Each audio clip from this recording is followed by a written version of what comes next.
Hello दोस्तों, जैसा कि सभी को पता है जिन्होंने भी आज ASRB यानी कि एग्रीकल्चरल साइंटिस्ट रिक्रूटमेंट बोर्ड का एग्ज़ाम दिया है, तो उसके मुझे कुछ क्वेश्चन याद थे तो मैं आपके साथ शेयर कर रहा हूँ ताकि आने वाले जो और भी स्टूडेंट होंगे उनको कुछ आइडिया हो कि किस तरह के क्वेश्चन यहाँ पे एग्ज़ाम में पूछे जाते हैं। तो दोस्तों शुरू करते हैं फर्स्ट क्वेश्चन से। ठीक है, पहला और दूसरा क्वेश्चन इसमें कट गए हैं तो मैं आपको वैसे ही बता देता हूँ। सबसे पहला जो क्वेश्चन था, फर्स्ट क्वेश्चन, वो है यहाँ पे IPCC। इसकी स्थापना पूछी गई थी कि कब एस्टेब्लिशमेंट हुआ था। तो इसकी स्थापना हुई थी दोस्तों, पहले इसकी फुल फॉर्म मैं आपको बता देता हूँ। इसकी फुल फॉर्म होती है inter governmental panel on climate change. ठीक है, तो इसकी स्थापना हुई थी दोस्तों 1988 में और इसको वर्ल्ड मीटियोरोलॉजिकल डिपार्टमेंट के द्वारा स्थापित किया गया था। ठीक है, नेक्स्ट क्वेश्चन है दोस्तों, दूसरा जो क्वेश्चन है वो है कि जो एनवायरमेंटल प्रोटेक्शन एक्ट होता है अपना 1986, वो किस आर्टिकल के तहत बना गया था। तो जो 1986 का एनवायरमेंटल प्रोटेक्शन लॉ था वो बना था आर्टिकल 253 के अंडर। 253 आर्टिकल के अंदर इसका मेंशन है कि एनवायरमेंट प्रोटेक्शन एक्ट 1986 बनाया गया। ठीक है दोस्तों, तीसरा क्वेश्चन है अपना, तीसरा क्वेश्चन में if all ice on earth melt how much level of ocean increases. तो ये क्वेश्चन भी पूछा हुआ था, इसमें आंसर में दिया हुआ था 50 मीटर, 100 मीटर, 1000 मीटर और 2000 मीटर। तो ये आप सर्च करेंगे दोस्तों गूगल से। इसका क्वेश्चन मैंने आपको बता दिया है, आंसर आप लोग ढूंढ लेंगे, इसका कुछ आइडिया सा नहीं मिला था। इसके बाद नेक्स्ट क्वेश्चन है which chemical reduces Freon gas. ये भी क्वेश्चन पूछा गया था दोस्तों कि फ्रियोन गैस जो है वो किस केमिकल के द्वारा रिड्यूस की गई है। फ्रियोन गैस को फ्रियोन गैस ना लिख के इसका जो केमिकल फॉर्मूला होता है वो लिखा हुआ था दोस्तों। ठीक है, नेक्स्ट क्वेश्चन है ऑर्डर ऑफ एटमॉस्फेरिक लेयर्स। जो एटमॉस्फेरिक लेयर्स है यानी कि जो हमारी ट्रोपोस्फियर है, इसके बाद स्ट्रेटोस्फियर है, इसके बाद मीजोस्फियर है और इसके बाद थर्मोस्फियर है, तो ये होती हैं। तो इसका जो ऑर्डर है वो यहाँ से ना पूछ के यहाँ से पूछा हुआ था, यानी कि नीचे से ऊपर बताना है, आसमान की तरफ से पृथ्वी की ओर बताना है। तो इसका जो सही ऑर्डर है वो हो जाएगा थर्मोस्फियर, फिर मीजोस्फियर, फिर स्ट्रेटोस्फियर और फिर ट्रोपोस्फियर। ठीक है, एक क्वेश्चन और याद आ रहा है दोस्तों बीच में ही, जो स्ट्रेटोस्फियर होता है अपना, स्ट्रेटोस्फियर जो सेकंड लेयर होती है, इसका टेम्परेचर क्यों बढ़ता है, इस चीज़ का कारण पूछा हुआ था, तो ये भी आप देख लेंगे। नेक्स्ट क्वेश्चन है what does arrow indicate in food change. तो इसमें बहुत डाउट था दोस्तों, इसमें दोनों ही ऑप्शन दिए हुए थे कि एक जीव दूसरे को खाता है या फिर flow of energy in order to between the species. तो इसका जो सही आंसर होगा, जो एरो का निशान होता है ऐसा, जैसे यहाँ पे लायन हिरन है, फिर यहाँ पे लायन है, फिर यहाँ पे ह्यूमन बीइंग है, तो ये जो निशान होता है एरो का, ये किस चीज़ को इंडिकेट करेगा, ये करता है दोस्तों एनर्जी ऑफ फ्लो। जो ये निशान होता है ये एनर्जी ऑफ फ्लो को इंडिकेट करता है फूड चेन के अंदर। नेक्स्ट क्वेश्चन है concentration of CH4 in biogas. Biogas के अंदर CH4 यानी कि मीथेन का कंसंट्रेशन कितना होता है। तो इसका कंसंट्रेशन दोस्तों नॉर्मली होता है लगभग 50 से 70। ठीक है, तो ये इसके अंदर इसका कंसंट्रेशन होता है, परसेंटेज में होता है दोस्तों ये 50 से 70%।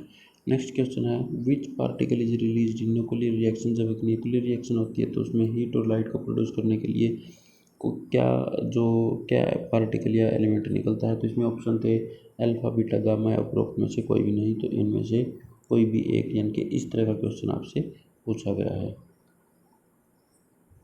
और इसी तरह का क्वेश्चन पूछा गया है कि ह्यूमन बीइंग के लिए जो सबसे खतरनाक वेव्स होती है वो कौन सी होती हैं। तो ये चार ऑप्शन दिए हुए थे, रेडियो वेव, माइक्रोवेव या बीटा पार्टिकल या अल्फा पार्टिकल, इनमें से कोई भी एक क्वेश्चन था। ठीक है, मैं यहाँ पे कुछ क्वेश्चन शेयर कर रहा हूँ ताकि आपको पता लग जाए और आप उसके अकॉर्डिंग अपनी प्रिपरेशन कर सको। नेक्स्ट क्वेश्चन है क्लाउड्स ऑन हाईएस्ट अल्टीट्यूड। जो सबसे ज़्यादा अल्टीट्यूड के ऊपर क्लाउड्स होते हैं वो होते हैं दोस्तों सीरस, CIRRUS। सीरस क्लाउड्स जो होते हैं वो सबसे ऊपर होते हैं, और ये जिस चीज़ के बने होते हैं वो होती है क्रिस्टल आइसियन के छोटी छोटी फॉर्म होती है, इसकी उससे बने होते हैं। तो सीरस क्लाउड्स इस क्वेश्चन का एकदम सही आंसर होगा।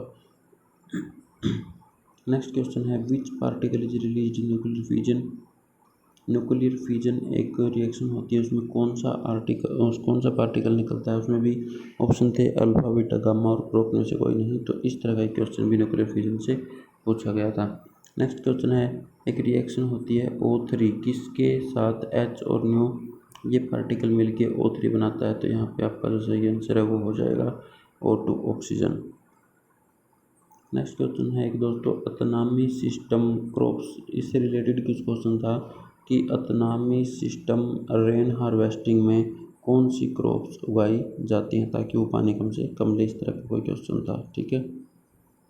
नेक्स्ट क्वेश्चन है decomposition of organic material by aerobic micro organisms. ये COD का क्वेश्चन था कि माइक्रो ऑर्गेनिजम्स के द्वारा जब ऑर्गेनिक मटेरियल का डिकम्पोज किया जाता है उसको क्या कहते हैं। तो ये COD BOD में से क्वेश्चन पूछा हुआ था। तो नेक्स्ट क्वेश्चन है दोस्तों 14th most expensive treatment of sewage. तो सीवेज का यानी कि ट्रीटमेंट का जो सबसे एक्सपेंसिव मेथड है वो पूछा हुआ था। Primary method, second primary treatment, secondary treatment और टर्सरी ट्रीटमेंट। तो ये एक ट्रीटमेंट में से भी क्वेश्चन पूछा हुआ है। इसके बाद एक ऑर्डर पूछा हुआ था रिसाइकिल, रीयूज,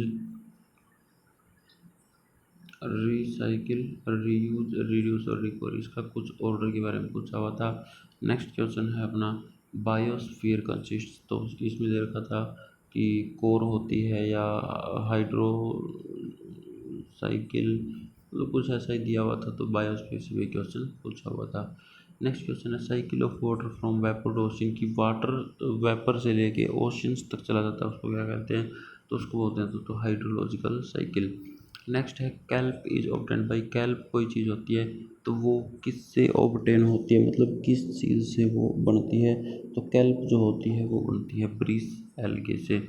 एक ब्रीस एल्गे होता है सालो, जहाँ पे तट होते हैं ना कम गहरे तट, वहाँ पे बनती है एल्गे, तो उसी से बनता है कैल्प। ठीक है। नेक्स्ट क्वेश्चन है अगार। अगार एक सोल्यूशन होता है, जो आप तैयारी कर रहे हो तो आपको पता ही होगा। अगार अगार इज ऑब्टेन्ड बाई, तो ये बनता है जिलेटिडियन। इसके अंदर एक ऑप्शन था जिलेटिडियन। ठीक है, ये इसका सही आंसर हो जाएगा।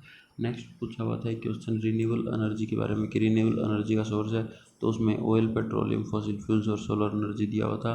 तो सोलर एनर्जी इसका रिन्यूएबल एनर्जी का सही आंसर हो जाएगा। रिन्यूएबल एनर्जी होती है जो बार बार बनती रहे, जो ख़त्म ही ना हो। नेक्स्ट क्वेश्चन है largest tidal power plant in which country. तो लार्जेस्ट टाइडल पावर प्लांट दोस्तों वो है साउथ कोरिया के अंदर, और इसका नाम है Siva lake thermal power, Siva lake tidal power plant. और इसका ये जो है साउथ कोरिया में है। ये 254 मेगावाट का है। कितने मेगावाट का है दोस्तों? 254 मेगावाट का। नेक्स्ट एक क्वेश्चन पूछा हुआ था नेशनल पार्क से कि दाच्चीगम नेशनल पार्क कहाँ पे पड़ता है। तो जो दाच्चीगम नेशनल पार्क है ये वाला, तो ये पड़ता है जम्मू एंड कश्मीर के अंदर। आपका सही राइट आंसर हो जाएगा जम्मू एंड कश्मीर। नेक्स्ट है एक क्वेश्चन पूछा हुआ था जेट्रोफा से रिलेटेड कि जेट्रोफा जो है इसके साथ एक और प्लांट का नाम था, ये किस कैटेगरी के प्लांट है। तो ये होता है दोस्तों, जेट्रोफा होता है ऑयल का प्लांट, यानी कि पेट्रोलियम प्लांट होता है। एक बिल्कुल आसान से क्वेश्चन पूछा था CPCB की फुल फॉर्म क्या होती है। तो CPCB की फुल फॉर्म होती है सेंट्रल पोल्यूशन कंट्रोल बोर्ड, इसका हेड ऑफिस दिल्ली में है। एक क्वेश्चन था फुल फॉर्म का ALARS को, ये था as low as responsible approach या सिस्टम, कुछ ऐसा था दोस्तों। तो ये आप लोग चेक कर लेंगे इंटरनेट से। ये क्वेश्चन एक पूछा हुआ था फुल फॉर्म का। एक क्वेश्चन पूछा हुआ था largest wind producing state in India. तो दोस्तों मेरे ख्याल से जो लार्जेस्ट विंड प्रोड्यूसिंग है जो ये अपने इंडिया में है गुजरात के अंदर। तो ये लार्जेस्ट विंड प्रोड्यूसिंग स्टेट हो जाएगा, गुजरात में है। इसको आप एक बार कंफर्म कर लेंगे। ठीक है। तो ये थे मुझे जो क्वेश्चन कुछ याद थे ASRB नेट के। तो ये दोस्तों आप मतलब इससे आइडिया लगा सकते हो कि कितना पेपर का लेवल रहता है। इजी क्वेश्चन थे, बहुत ज़्यादा मुश्किल नहीं थे। तो आप इस हिसाब से अपनी तैयारी कीजिए, और बहुत ज़्यादा मुश्किल नहीं है। फिक्स नंबर लेने होते हैं तो आपका ASRB एनवायरमेंटल साइंस का नेट तो इजीली निकल जाएगा। धन्यवाद दोस्तों। अगर कोई भी क्वेरी हो तो आप कमेंट्स में ज़रूर लिखेंगे, मैं कोशिश करूँगा कि उस क्वेरी का जवाब देने की, ताकि आपको सही आंसर मिल सके। ठीक है दोस्तों, धन्यवाद।